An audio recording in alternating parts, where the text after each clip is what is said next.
ഇതിലെന്താ സംഭവിക്കുക എന്നുണ്ടെങ്കിൽ ഇവിടെ ഒരു ലോക്ക് ഉണ്ട്, ഇവിടെ ഒരു ലോക്ക് ഉണ്ട്, ഇവിടെ ഒരു ലോക്ക് ഉണ്ട്, 3 ലോക്ക് ഉണ്ട്. ഓക്കെ, ഈ 3 ലോക്കിൻ്റെ ഈ ഒരു ഭാഗത്താണ് നമ്മൾ എന്ത് ചെയ്യുന്നത്, നേരാണ്ട് കണ്ടില്ലേ, ഇത് കാണുന്ന സമയത്ത് ഒന്ന് ഫിനിഷ് ആകുന്നു, അങ്ങോട്ട് പോകുന്നു.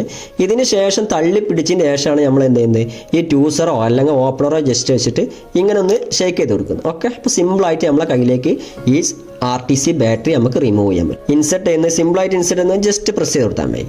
ഓക്കെ, എടുക്കുന്ന സമയത്ത് നമ്മൾ ജസ്റ്റ് എന്ത് ചെയ്യുന്നത്, ഒന്ന് പ്രസ് ചെയ്യുന്ന സമയത്ത് സ്പ്രിങ് ആക്ഷൻ ഉണ്ടായതുകൊണ്ടാണ്. ഓക്കെ, ഈ ഡെസ്ക്ടോപ്പിൻ്റെ മദർ ഞാൻ ഈ പറയുന്ന മാതിരി തന്നെ ഇവിടെയും സ്പ്രിങ് ആക്ഷൻ കാണുന്നുണ്ട്. ഓക്കെ, ഈ സ്പ്രിങ് ആക്ഷൻ എന്ത് ചെയ്യുന്നു, ഒന്ന് പ്രസ് ചെയ്ത് കൊടുക്കുന്നു. ഓക്കെ, റിലീസ് ഫ്രീ ആയിട്ട് കിട്ടുന്നുണ്ട്. ഇവിടെ ഇൻസെർട്ട് ചെയ്ത് കൊടുക്കുന്നത് ജസ്റ്റ് ഒന്ന് പ്രസ് ചെയ്ത് കൊടുക്കും. ഓക്കെ, അപ്പോൾ ഡെസ്ക്ടോപ്പ് ആയാലും ലാപ്ടോപ്പ് ആയാലും CMOS ബാറ്ററി ഊരുന്ന സമയത്ത് ഈ ഒരു ഭാഗം വെച്ചിട്ട് എന്ത് ചെയ്യാൻ പാടില്ല, നിങ്ങൾ എടുക്കാൻ പാടില്ല. ഇടിച്ചെങ്കിൽ ലോക്ക് പൊട്ടിപ്പോവും. ഓക്കെ, അപ്പോൾ ഇവിടെ ജസ്റ്റ് ഒന്ന് പ്രസ് ചെയ്യുന്നത് നമ്മൾ ഇൻസെർട്ട് ചെയ്യുന്നത് സിമ്പിൾ ഇതേമാതിരി ഇൻസെർട്ട് ചെയ്തു.